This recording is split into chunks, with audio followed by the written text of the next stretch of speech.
Hey everyone, and welcome to Chef AJ Live. I'm your host, Chef AJ, and this is where I introduce you to amazing people like you who are doing great things in the world that I think you should know about. Well, today is the second Friday of the month, which means it's time for Food Addiction Friday with Dr. Joan Ifland. And today they'll be discussing the truth about what conquering food addiction can do to put health problems into remission. Please welcome Dr. Joan to the show. It's nice to see you again. Thank you, Chef AJ. It's always an honor to be here. I'm so glad to be connecting with your audience. Oh, well, they love what you are presenting, and I know you have a special guest today, so if you'd like to introduce her. This is Liz Curran, and Liz Curran is taking recovery from food addiction to a whole new level. She's come at it from a different direction. She's come at it from the direction of putting quote unquote incurable diseases into remission. She works with Kelly Turner. Kelly Turner is the author of two books that changed my life, Radical Remission and Radical Hope. I like the books because they're science-based. Kelly Turner worked on this as part of a doctoral program at University of California, Berkeley, and she's got the science lined out. So we're very confident in our world that this works. I've spent the last year studying Dr. Turner's research, making videos for our internal community on these 10 factors, and being very grateful for this, for the scientific basis. We have a new community. It's called the Remission Optimistic Community, based on Dr. Turner's work. And Liz is one of the heads. You're an executive within the Radical Remission organization. I'm going to be taking their training this summer. Yay. In preparation for taking a more in-depth training in the fall. So what is the connection to food addiction? Diet is one of the 10 factors that people who put advanced cancer into remission undertake. Radical diet change. And of course, we know on this show that radical diet change is really inextricably tied up with processed food addiction. And overcoming the addiction is the key. It's the core for many people, probably millions of people now, to cleaning up their diets. But here is the thing that is so cool. Where is the overlap between the radical remission work and getting processed food addiction under control? I'll tell you a little story. My colleague, Tina Little, found the Radical Remission book and gave it to me. I'm listening to it as I'm driving down to California, one of my COVID Seattle, California drives. And I'm listening to these 10 factors. And what I'm hearing is that the ARC, you guys know the ARC, the Addiction Reset Community that we've had for 5.5 years now, the ARC is using that factor and that factor and that factor and that factor and that factor. We already had incorporated 8 out of the 10, and now that I've got the whole list of 10, we are now incorporating all 10. So one of the things that I've said over the years is that food is only 10% of recovery. So people think, oh, you get this food plan and then you're okay. Oh, no. And the radical remission work really supports that. Yes, you can get your food cleaned up and your diseases don't go away. Why? Because of stress, because of the blockages in human function that stress creates. So when you can get people into a community and they are cherished and they're in an environment where they learn to think about themselves positively rather than negatively, and they can always turn to that community, which is how we have our community set up, then the healing is more secure. They still have to show up, they still have to work out their schedules and participate in the way that works for them. But this is something that is so it's so different from what anybody else is talking about. You know, you see these food plan groups and they're like, oh, you just follow the food plan, just follow the food plan. Oh, you're not doing well because you didn't follow the food plan well enough. No, no, that is, to me, that's psychologically abusive to tell you that. It's a big comprehensive approach. And so I know this is Food Addiction Fridays. How do you conquer food addiction? Well, interestingly enough, it's the same set of changes in our lives that Dr. Kelly Turner and now Liz is officiating to put advanced cancer into remission. And well, how could that possibly be? They're two very, very different diseases. No, they're the same disease. All right, Liz, with that big introduction, tell us what you do and how you came to be involved in some of your own story. Absolutely. Thank you so much for that introduction and for having me today. I am one of the co-directors of the Radical Remission Project and also a Radical Remission teacher and coach. So we look forward to having you in our community. Yeah. But yeah, so just a little bit of, I'll give you a real brief background on Radical Remission. I know you know it, but just for your audience. So Dr. Kelly Turner did research over 15 years ago now on spontaneous remission cancer patients and what they did to heal after conventional medicine no longer was an option for them. So these were people that were outside of treatment. And not that we, you know, from the position of the Radical Remission Project, you know, we're not against conventional treatment at all. It's just that the research happened to be done because she really wanted to know, what did these people do when medicine was not in the picture? And it turned out that there were these 10 what we call healing factors that you're talking about, that they all did. And there were, you know, 1,500 cases that she researched and interviewed the healers and the patients, and she found that all of them, there were many, many things that they did to heal, but the consistency between everyone was these 10 things. And do you want me to just kind of run through them real quick? Let's do that. So these are the relevance here for food addiction is these are the same 10 things that we have found work to put food addiction into remission. Yes. And, you know, to your point, the first book, Radical Remission, was based on cancer, right? Because that was the initial research. The second book she put out, Radical Hope, kind of starts encompassing all chronic illnesses, autoimmune disorders, all kinds of different things. And really that just leads us to, we can all benefit from these 10 things. And I know I personally use them for emotional support. How I came to Radical Remission was that I lost my sister to breast cancer. And I just felt strongly that there had to be something that she could have done alongside of her treatment to feel more empowered and not so helpless. And when I found these 10 healing factors, it became almost a roadmap for me on what I could do with my clients to empower them to want to embody these things so that they can heal. And, you know, it's something that we call even health seekers, something health seekers. Yeah. So it sounds to me like your community has a lot of those people who have already made the big leap into the diet change.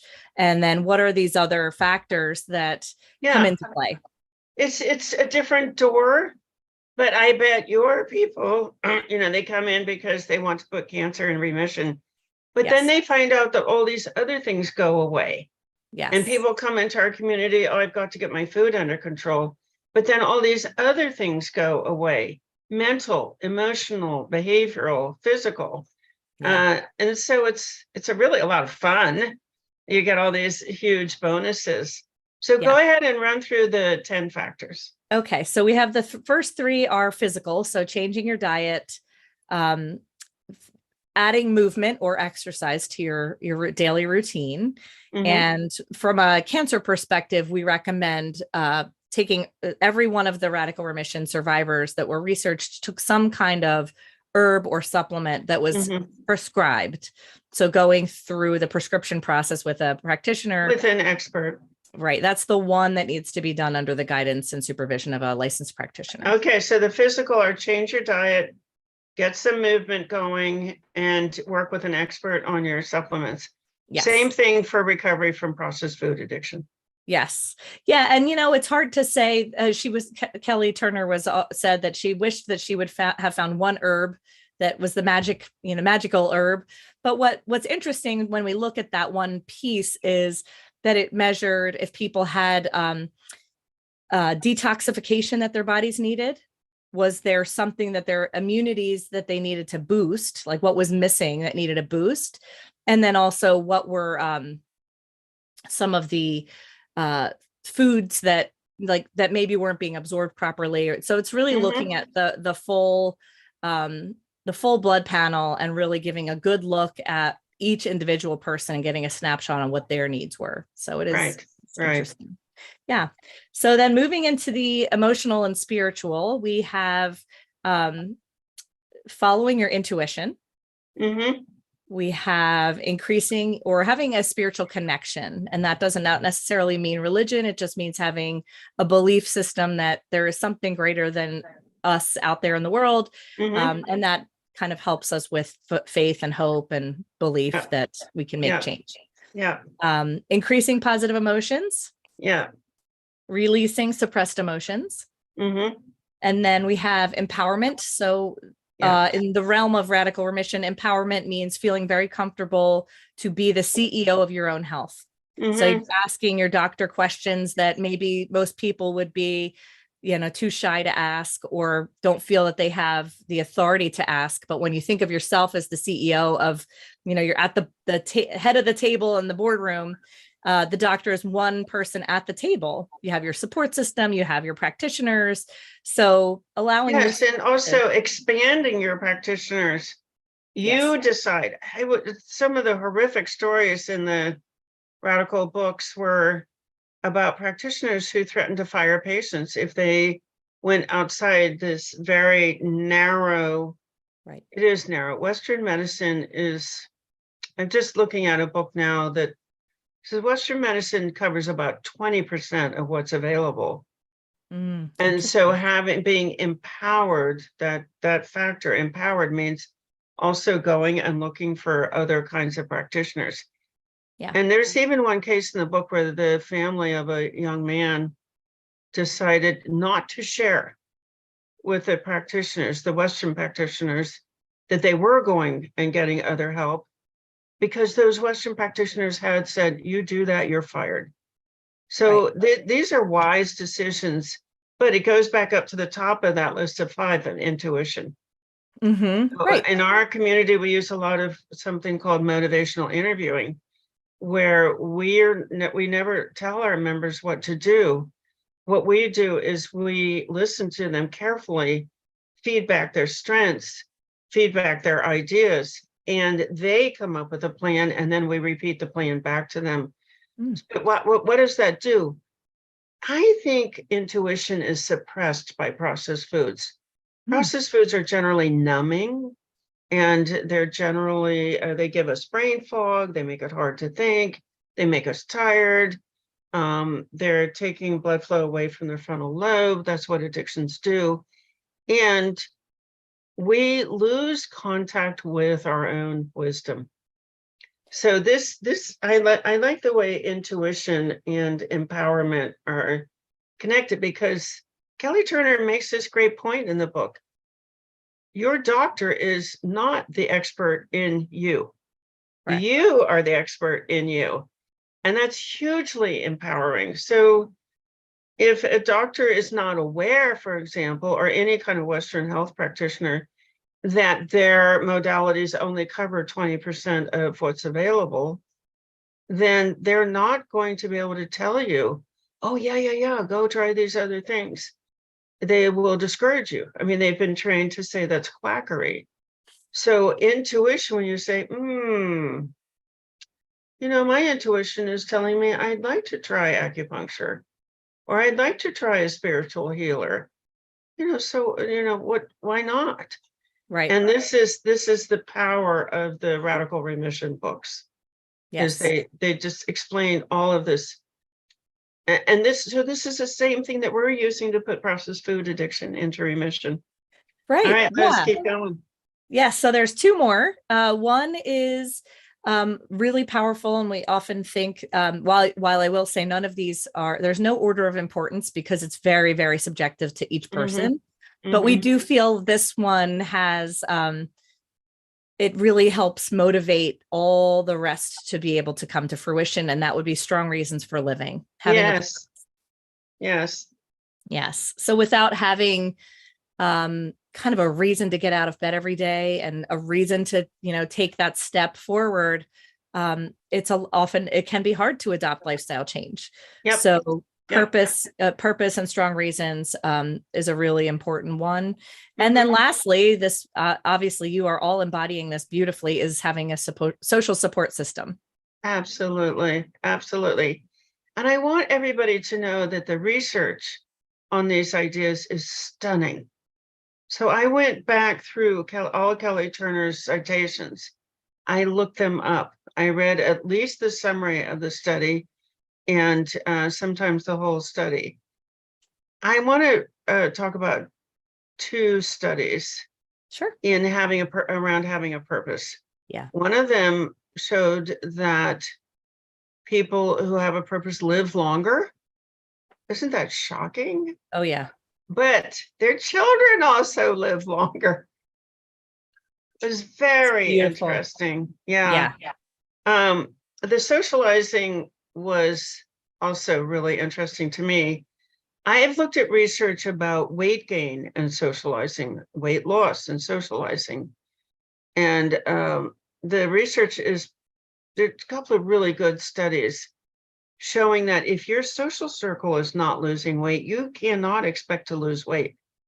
That belonging and fitting in to your social circle is much more important than anything else. It goes back to survival days when, whether you're a creationist or an evolutionist, this is one place where those two bodies of thought and belief overlap. You have to be in a tribe to survive. Yes. And how do you get a tribe to help you find food, water, shelter, fight off predators, make sure your children reach maturity? You fit in, you do what they're doing. And then they like you, they accept you, and then they protect you and you survive. So this to me is the dominant force in the brain. It's why we have a community. We broadcast on Zoom over 15 hours a day, because it's very easy for the brain to identify with healthy people. But the other study, this is done by two Harvard, one was a sociologist and the other one, I forgot. They found that obesity is contagious through social circles. It was, they used the Framingham Heart data from Massachusetts. And so who you hang around, how you socialize is really important. And I just read it's so cool to know these things. I read about the oldest woman on the planet, I think the oldest person, 124 years old in France, recently died. So a longevity expert had interviewed her a couple of years before she died. And they asked him, of course, why do you think she lived so long? What was his first word? Socializing. She hadn't had to work in her life, and she did a lot of socializing. And for the last 20 years, she lived in a very social community. So let's talk, Liz, about how do we put this all together? What is your approach to, is it overwhelming for somebody to be sitting there thinking, oh gosh, 10 factors, and I don't, I've tried for 20 years to get my food under control and I can't do it. And what do you say to people? Yes, so it can be. And what we often do, we run workshops around these factors. And a lot of times people are kind of paralyzed. How am I going to do all of this at once? And really the point is that it does not all need to be done at once. It needs to be, so everybody, what I would recommend is, looking at this list of factors, and it's the table of contents in each of the books is the list of the factors. looking at that list as an individual and saying, which one looks easy, which one looks hard? And then kind of sense, what kind of place are you in right now? Are you in a place where you need to kind of reaffirm and build some confidence and set yourself up for success? Maybe lean towards one of the easier ones that you know that you can, that are within your comfort zone and reachable, so that you get some momentum. And then the most difficult one, just keep it on the radar, know that it exists, and navigate your way through the factors. Sometimes we feel really ready, right? We're really ready. I really want to conquer this one. But then the next week, no more. I can't do that. So the beautiful thing is there are 10, and learning how to implement each one into your life can be, it allows you a lot of space to navigate different paths, no matter where you are in your health. I think that's the key right there. This is highly individualistic. Yes. It's highly individualistic. Yes. And we have a system called Totters: try, observe, talk, tweak, enjoy, repeating slowly, which is, try it out.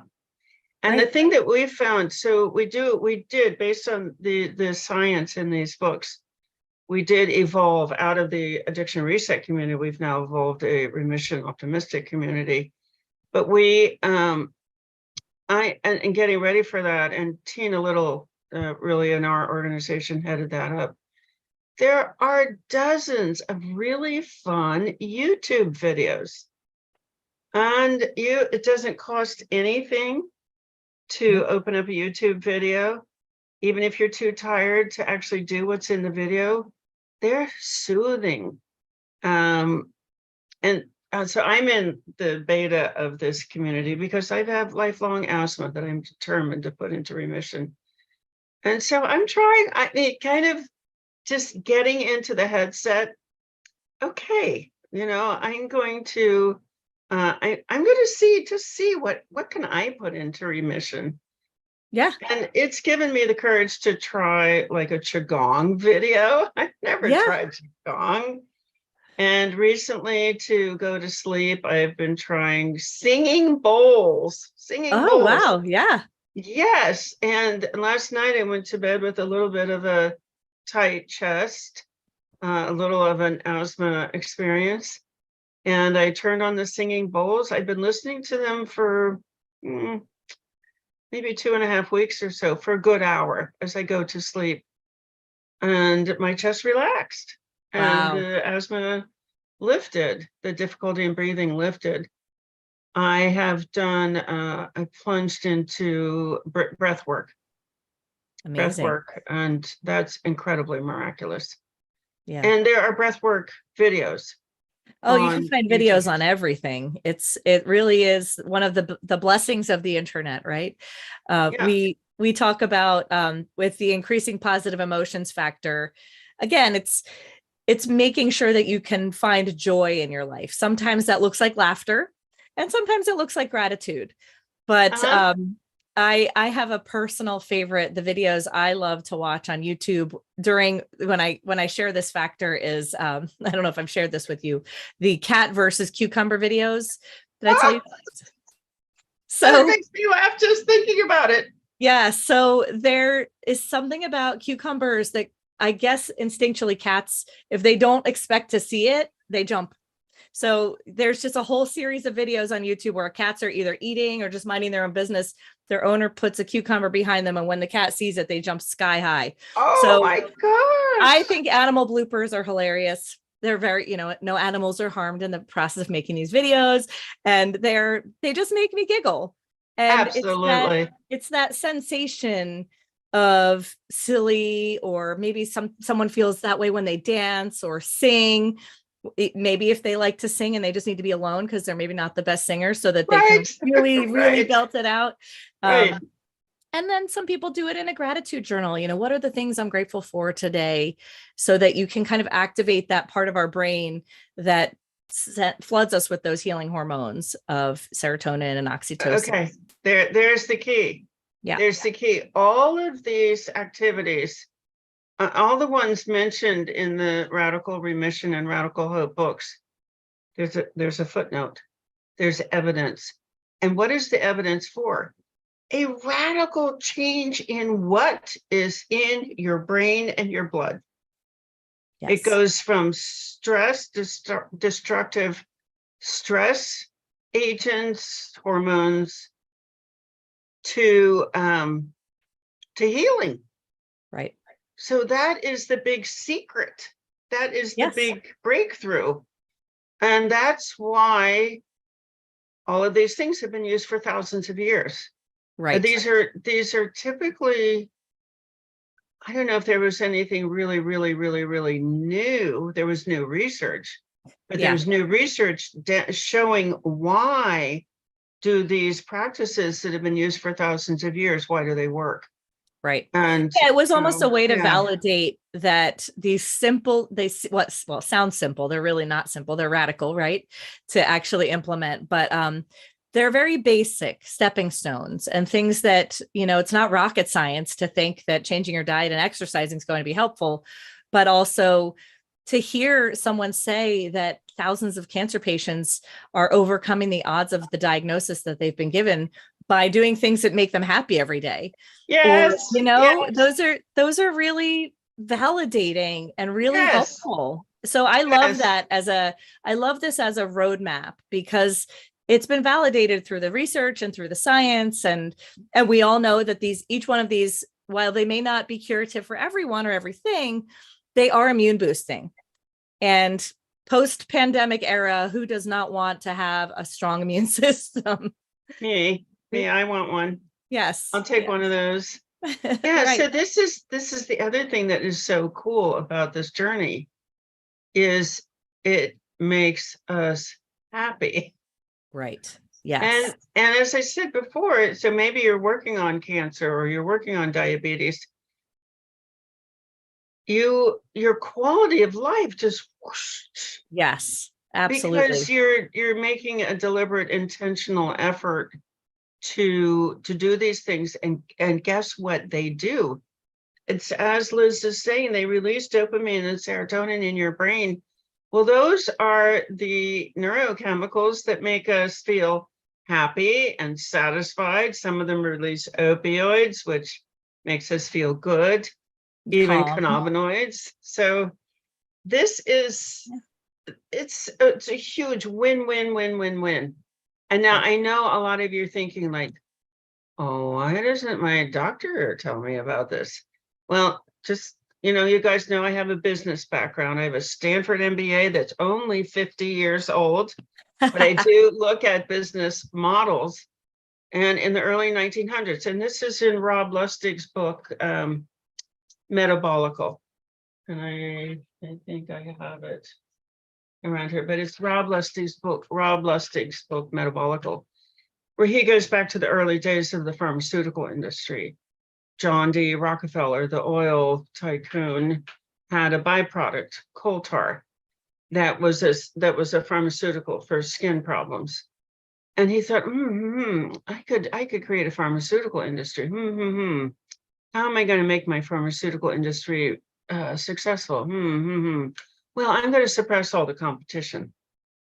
And I'm going to put out there that pharmaceuticals and surgery are the only things that work, and everything else is quackery. So he had enough power to go over to Germany and get this scientific medical curriculum and to attract doctors to train in this curriculum, and go around to the legislatures and the licensing boards and say, everything else is quackery.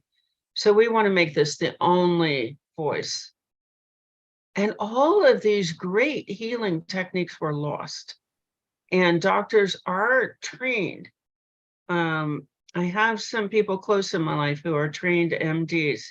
They are trained to identify all these other things as quackery. So no, your doctor could lose his or her license by recommending that you try these things. And that's why it's important to know that and allow them to give you the benefits of the job that you're essentially hiring them to do for you. Right? Exactly. They have a role. They are on the list. We want them. I'm not trying to deal with this asthma without a doctor. I have an inhaler.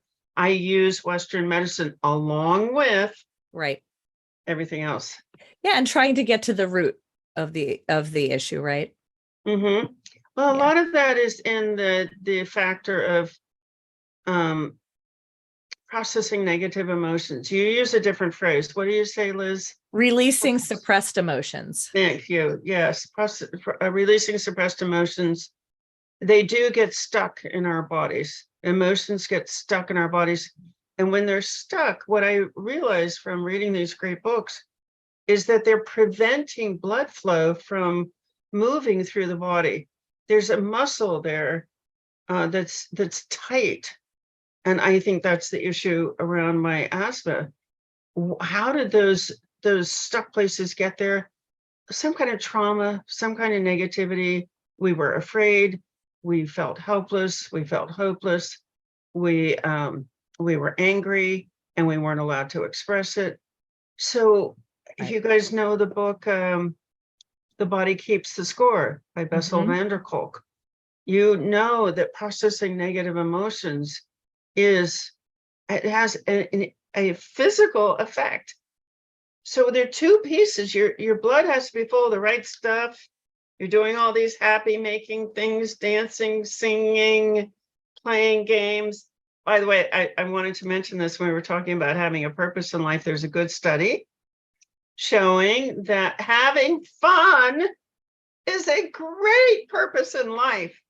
So you're out there, you're booking fun times with your friends, and it's releasing negative emotions, but it's also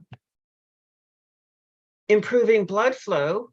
So two things have to happen in order for that cancer cell or that pancreatic cell or the liver cell or the gut cell to start flourishing.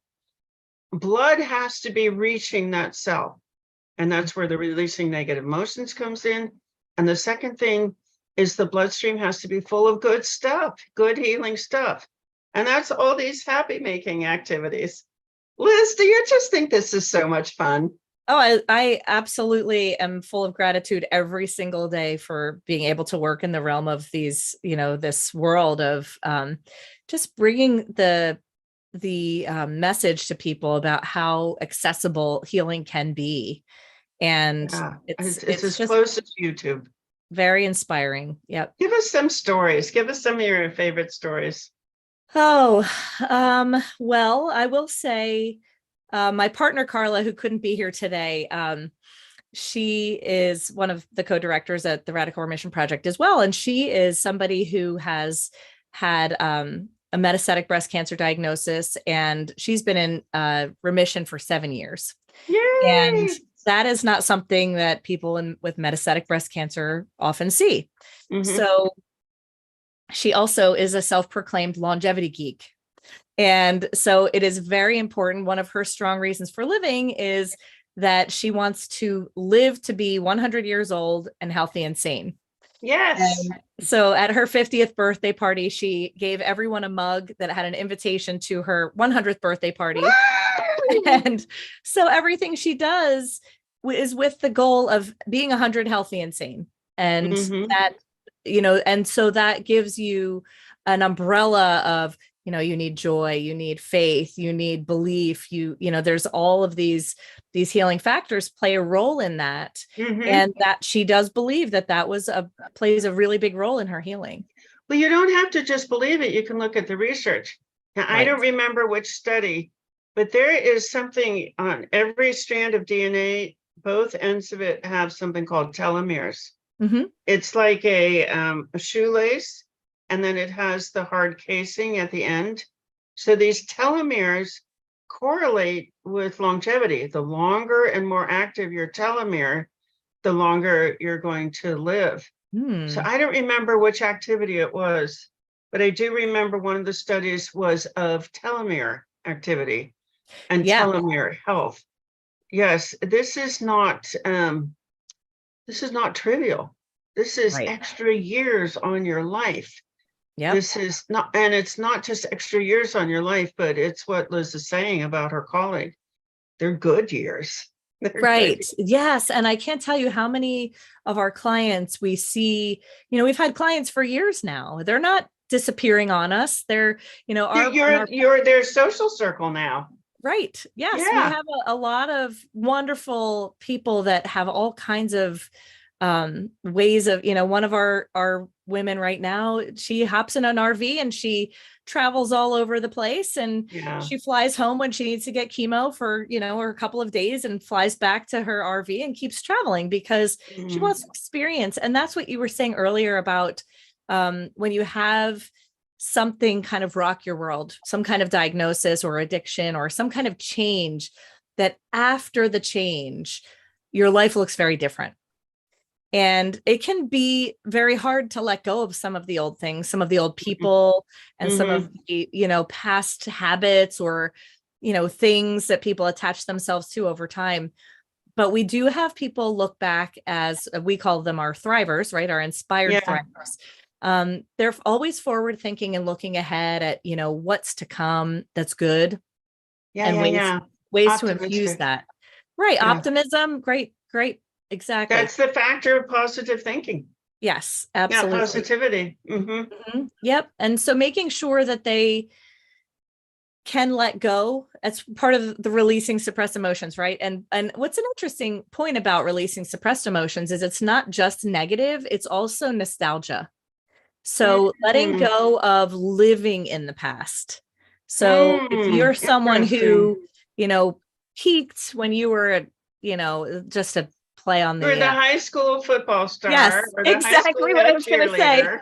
Super cliche, but yes, the high school football star who's living, those were his golden years, and he looks back and he just always remembers, this game and that game and this day, but he's not living in the present, and he's not looking ahead. So how can you take that and release that and acknowledge and love it for what it was, but bring that into your daily purpose? And, maybe it's becoming a coach or volunteering at a little league or some way of taking that, what you loved about that time, and allowing it to become present. So it's kind of part of mindfulness. Yeah. So, I never thought about that. That is so cool. Yeah. Living in the past period. It's like a stuck thing. And it goes to show that's why releasing suppressed emotions isn't just considered negative emotions. It's just stuff that gets stuck.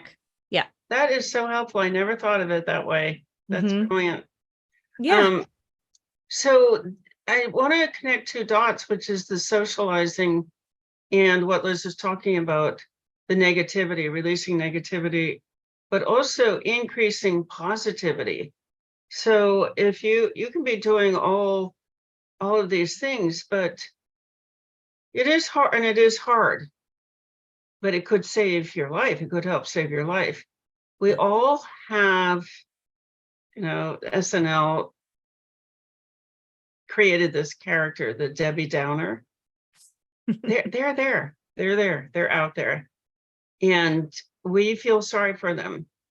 So we lend them an ear, but it's not helping us and it's not helping them. These are Liz is talking about things that we have to let go of, but also people that we have to let go of. I know I've heard plenty of stories of people taking a deep breath and just deciding that they need to limit the amount of time on the phone with their mom. And they just get a picture in their mind of, I'll call her once a week and I'll say after 15 minutes that I have to get off. These are hard decisions, but here's the key. If you are around people who are doing that, oh yeah, I did that with mom. Yeah, I did that with my mom too. I had to do that with I did that with my sister. Then you can do it. So it's that finding, going back to the need to belong and fit in with your social circle. If you can find people to surround yourself with who are like in Liz's community, your brain will just float you over to doing those things. But if you're around people like, oh, honor your mother, what are you talking about? You can't have to talk to your mother until she hangs. Just kind of get a float over to some different people, and you'll find it so much easier. That drive to belong, the drive to fit in, is a very, very powerful force in the brain. So Yeah, and how, the important piece to that is making sure that you are really in touch with what you want and Mhm. finding people that are already going to accept Already you in doing that it. place, Mhm. right? A lot of Mhm. times people can maybe be a chameleon to the group that they're in, so that they fit in, but it doesn't feel, in flow or connected to who they are. So really identifying who your community and who your tribe, as you mentioned earlier, who do you want that to be? And then Mhm. finding them, because they're already going to accept you as you are. You don't have to change to fit in. Yes, and this is another interesting thing, getting back to food addiction about, and I'm struggling to remember exactly which study it was. I think it was the same guy, BAHR, who found that that it's not realistic to want to be able to lose weight if your social circle's not losing weight. Right. He lined out the reasons why people, the connection between food and the reasons why people are attracted to a social circle. And one of them can be, they will help me hide my food addiction. So people might be attracted to a social circle because they are eating processed foods. They're celebrating processed foods. They plan events around processed foods. Oh, so what they're doing is they're normalizing the addiction, and Right. you can be attracted to that group because the addiction says, "Oh yeah, the addiction is a powerful force in the brain." Yeah. We know from our experience it's not more powerful than the fitting in drive, the drive to be normal, the drive to be accepted. That drive is stronger than the addiction drive. But in most people in this world, the drive to fit in and the addiction drive are the same. I mean, Yeah. we know that over 80% of Americans are showing the signs of a severe addiction to processed foods. Oh, yeah. We have diagnostic criteria, we have thresholds. You have 6 or more of these signs, it's a severe addiction. So the thing that's most likely going on in your life is that you are around people who are addicted and who don't know it, and who are gravitating towards activities that would normalize the addiction. Oh, they're having a birthday. Oh, great. Are Right. we bringing the cake or the ice cream? Right. So, sorry, Or I'm you show up at an event like that. If you're at an event like that and you choose to not partake, oh, come on, just have the piece of cake. Who wants cake? There's 3 more pieces. Come on, just take a piece. Only eat what you want. And then all of a sudden you have a plate of cake in your hands and you don't want the don't cake. want it. Right. Yeah. So It's people will also join a group. Now there are 2 other pathways to socializing leading to food addiction.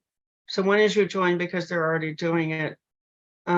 2, you're joining because you don't have any choice, and then you're stuck with whatever they're doing with their food.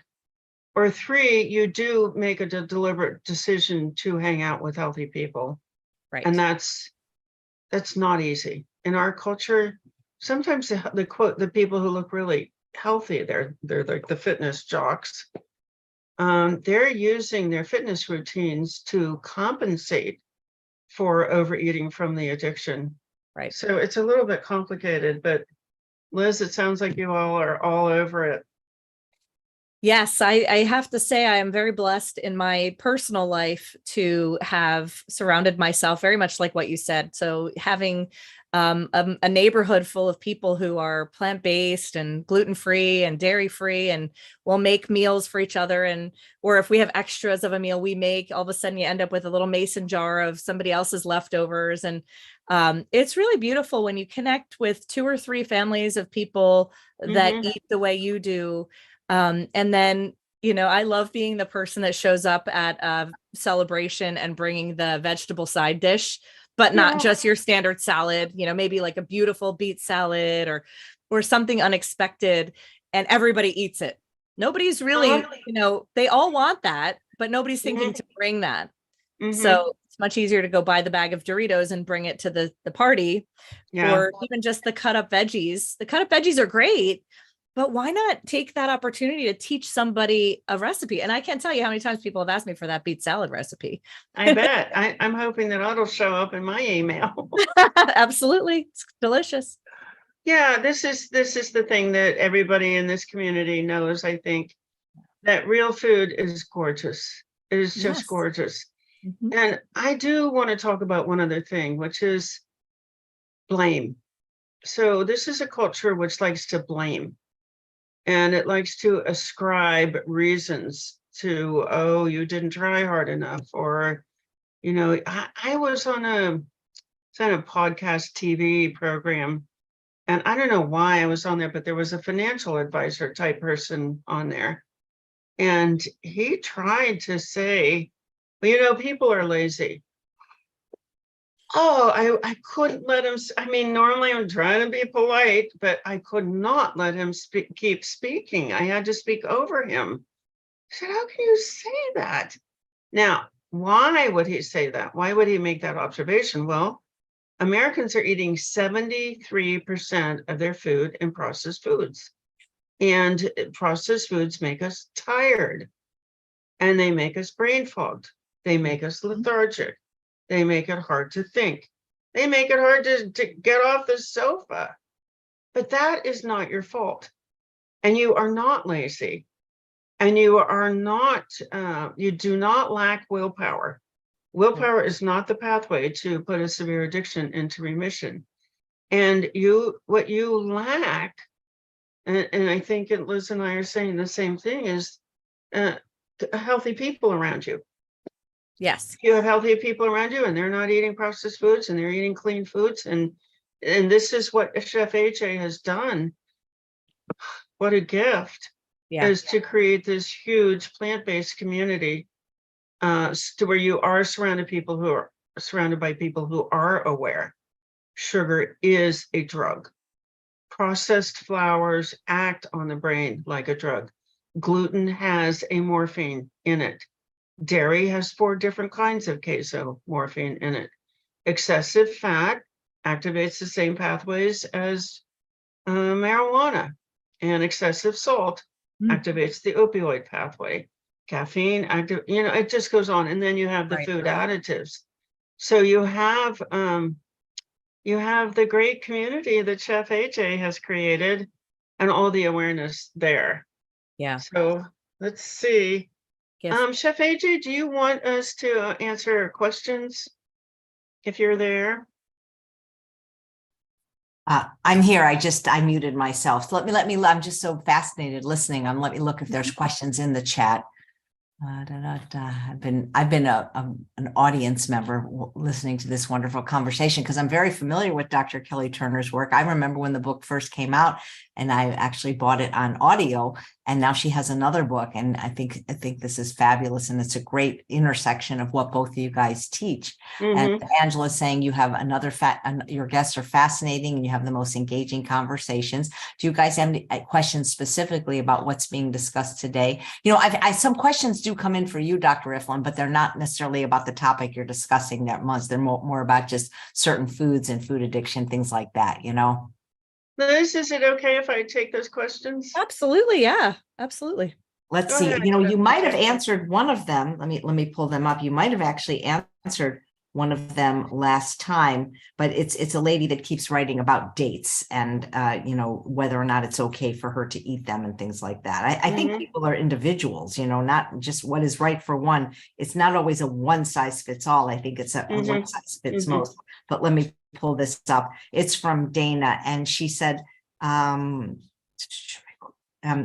she wants to know how she can add dates back into her diet in an appropriate way is to not get addicted to them again. So the one thing about processed food addiction is it starts very young. It's a lot of different substances. I grew up in an addicted brain. Every cell in my brain developed in an addicted brain. I was assaulted by the tobacco company as a child when they came into processed foods, bought Kraft, Nabisco, General Foods, and 3 short years in the mid-1980s. My addiction is very, very deep, and my reward centers are very, very sensitive. So I did go through a period where I thought I could eat dates, And then I started thinking I could eat other things, toxic things.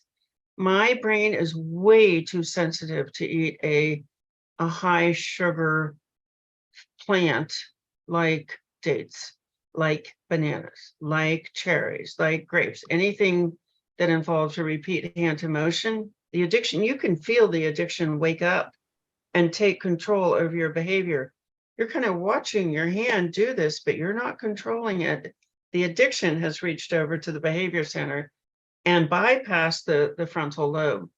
So when you consider that sugar is more addictive than cocaine, in this incredible study done by Serge Ahmed at University of Bordeaux, he got rats addicted to sugar, saccharin, cocaine, and heroin. He gave them access to all four. What did they choose? They chose the sugar over heroin and cocaine. And then he said, well, maybe that's because sugar has calories. He took the sugar away. Guess what they chose next? Saccharin over heroin and cocaine. So I don't want to do anything. These reward centers are deeply trained. They have a deep memory of what to do when they're exposed to one of these addictive substances. And it is flood the brain with craving neurotransmitters, flood the brain with cravings that will go straight over to the behavior centers, totally bypass the, oh no, I don't want to eat that part of the brain, the frontal lobe. I don't want to tempt that monster. I don't want to wake up that dragon. I don't want to do anything to attract that monster into my brain. So dates just aren't in my house. They're not in my house, and I'm more at ease. You know, we have talked a lot about stress in this hour. It would be stressful for me to have dates in my house. I would be thinking about them, and my dopamine would be leaking out into my brain. Now, somebody else who maybe became addicted later in life and works in an environment where there is no temptation and doesn't have people in their household who are cueing them, they might be able to eat a date every now and then, but not me. Does that help, Chef AJ? Yeah, I do, but you know, I think people have to know themselves. Don't you agree? Because, you know, for some people, like I can have them in my house because I don't really think of them as food. I think of them as an ingredient. And so, I mean, they're way too sweet for me to eat by themselves. But like, you know, like I make a marinara sauce, for example, that has a couple of dates in it for sweetness. So I don't think about dates as like food for me. So, but I think, you know, I have a saying, if it's in your house, it's in your mouth. And if it's a problem for people, then they need to know themselves. I think part of the problem is, in this case, the husband is not on board. And so there's going to be some kind of non-compliant food for the individual anyway, you know?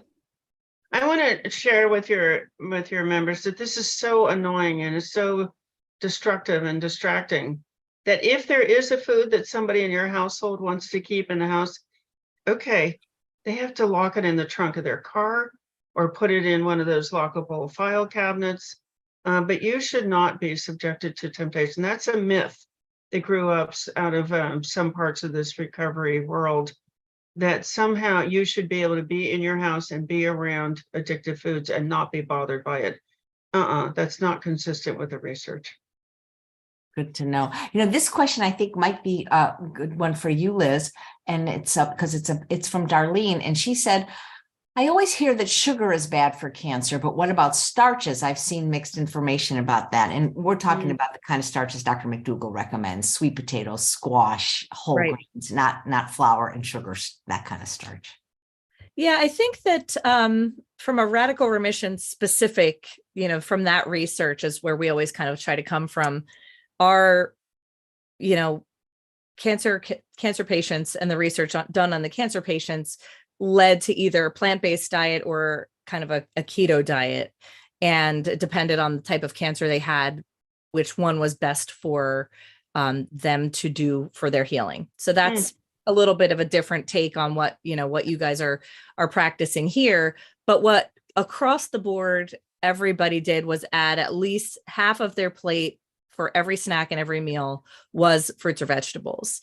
So it wasn't looked at specifically in the sense of what you're saying with like a starchy fruit or vegetable or high, lots of fructose or whatnot. It was really more about having, that's their way of kind of starting to, crowd out the things that might be more challenging to eat. But then when it comes to, having the nutrition, like we talked about with the herbs and supplements, the nutrition testing can help them figure out what is or is not serving them through nutrition deficiencies. So that's something that we recommend comes from that kind of herbs and supplements practitioner, whether it's their integrative doctor or nutritionist or whatever. That's how our community kind of navigates the food, is crowding out things that don't serve you, avoiding, we say meat, wheat, sweets, and dairy are the 4 things that we recommend reducing or eliminating based on the research.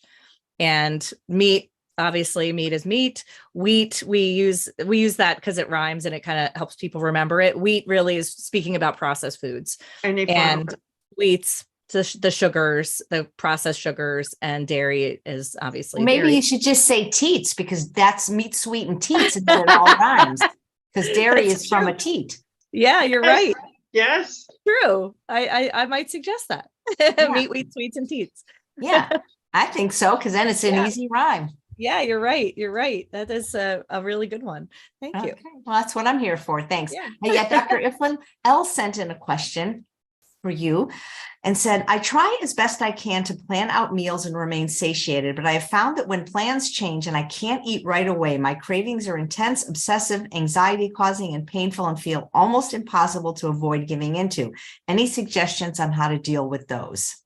I think you just speak up. I had that situation last weekend. I was traveling with somebody in their car, and they wanted to stay and talk to some other people, and I needed to eat. So I waited a few minutes, and then I said, we have to go. I'm so sorry. I will be sick for 4 days if I don't eat soon. And then there was more chatter, and they said, we have to go now because I'm going to be, and it's true. I mean, I will lose my electrolytes and be quite sick if I don't eat on time. The other thing to do is just to slip snacks into your pocket. If you are that sensitive like I am, and I should have, I should have had, we used to call it protein in pocket, PIPs. Oh, you know what we call ours? We call ours PIMP, P-I-M-P, potato in my purse. Yes, yes, yes. Something where you can just go off to the restroom and eat. Yeah, protein in purse, potato in purse. In my purse, because then we say we're pimping it right now. Yeah, pimping it. We should design a special purse for our needs, Yep, should be.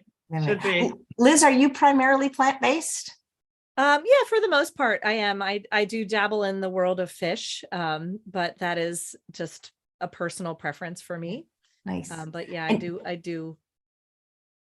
Do you work with people with cancer? Like, I'd like to know a little bit more about what you do, and because the bio that we got for you is just a couple of lines, so I'd like, in case people would like to know more about how to work with you and what you do. Do you do private coaching, group coaching? Maybe tell us a little bit about what you do.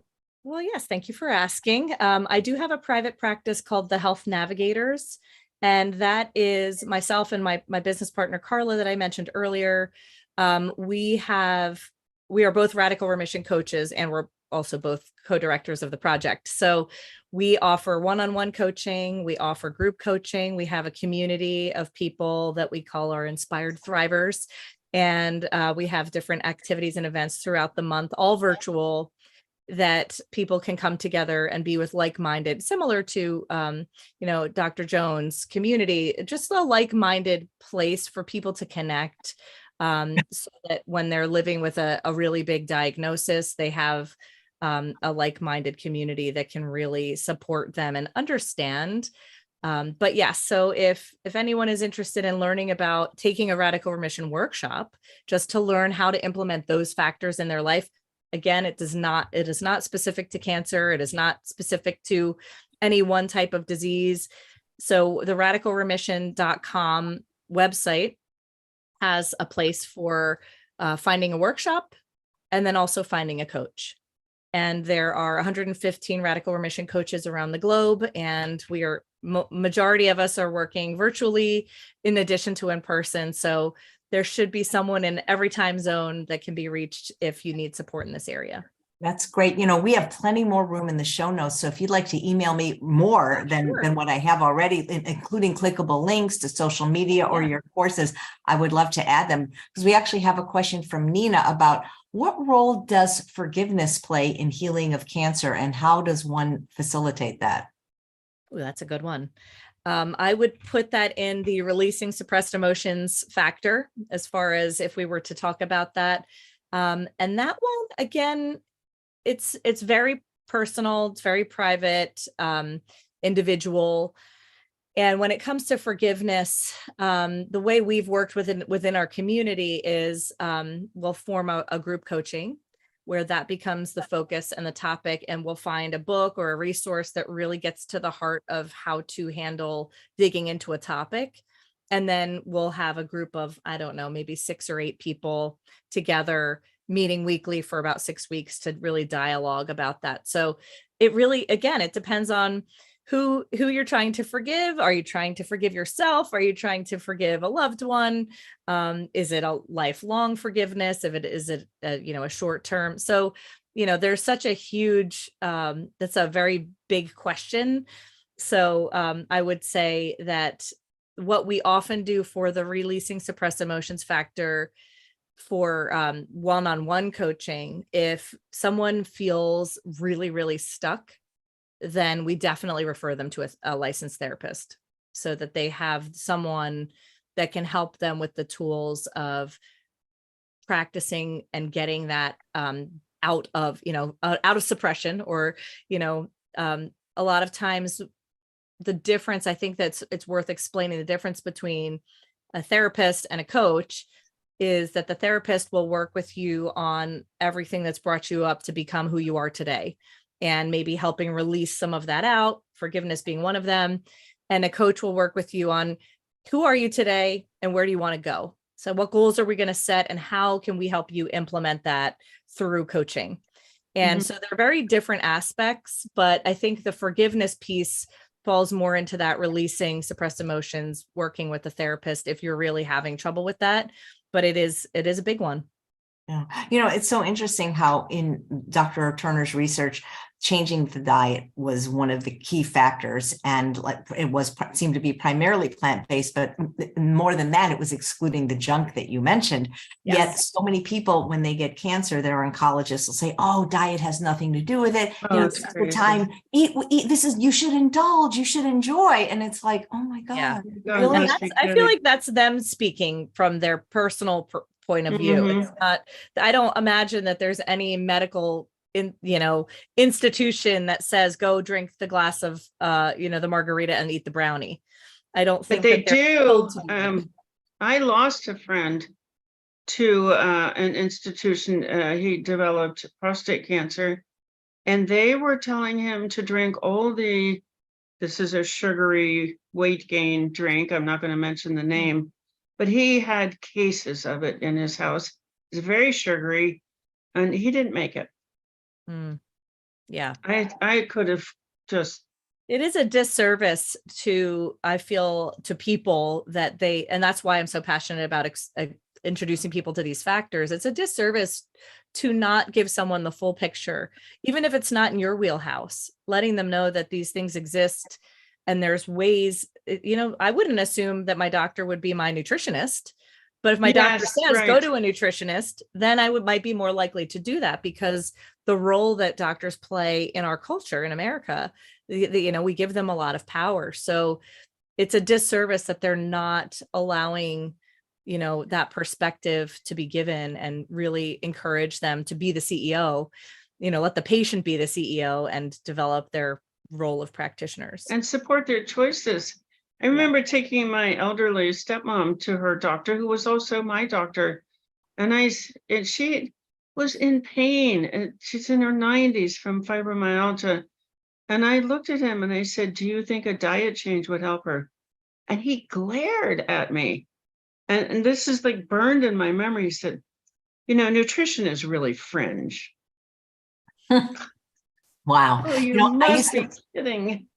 I used to volunteer at an infusion center when people were getting their chemotherapy, doing pet therapy. And when the lunch cart would come along, they got their choice of 7-Up or Coke or Diet Coke. And they had their choice of Doritos or Cool Ranch Doritos or Fritos or regular chips. And then a sandwich, usually it was ham and cheese on white bread. And then of course there was some kind of like sugary dessert. And, I couldn't say anything. My father developed a kind of a lymphoma at the end of his life. And my stepmom, they would go to the center for the infusions. She would walk around and gather all of her favorite processed foods, and then they would sit there and eat them while he had his infusion. Nutrition is fringe. That might be the best quote of the day. It should be first, oh my God, Hippocrates. Food be thy medicine. I guess it wasn't fringe back then, huh? Right. These are good-hearted people, these physicians. They put their money down, and it could cost $750,000 to get all the way to just even a first level MD. They're told that they will be able to help people. They're given, the self-confidence and the power to be able to say, to make life or death decisions. It's not their fault. It's not their fault. And they are frustrated and they want to quit. And the system really squeezes them. They have 8 minutes to try to do something that requires residential treatment. And I feel sorry for them. We have a program now for licensed health professionals. It's our grassroots program. And we're lifting them up and we're finding other ways for them to get satisfaction from their practices. That's great.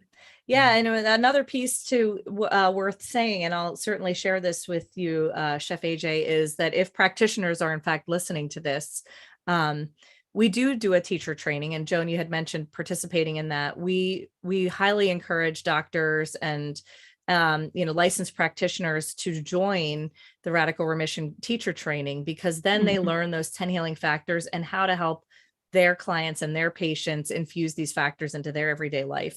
And they're given the tools and the activities to do that. And the scientific basis, they've got to have the research. They can't just go to their medical director and say, I'm pretty sure that adding meditation, no, you've got to go with the research to that medical director and then maybe even do presentations for your colleagues. I think the medical profession is opening up to these other modalities because A, they're losing patients to them, and B, what they're doing is not working. This is, to me, from where I sit, this is an epidemic. Just like smoking was an addiction epidemic, processed foods have now created an addiction epidemic, and they're not equipped to deal with an addiction, processed food addiction epidemic.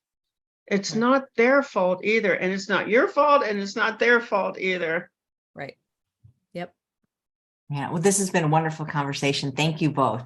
Thank you so much for having me. Thanks, Chef AJ. It's my pleasure. And thanks all of you for watching another episode of Chef AJ Live. Please come back tomorrow at 11 a.m. Pacific time for the Arthritis Recovery Hour with Clint Pattison. He'll be talking about exercises that you can do with both rheumatoid and osteoarthritis.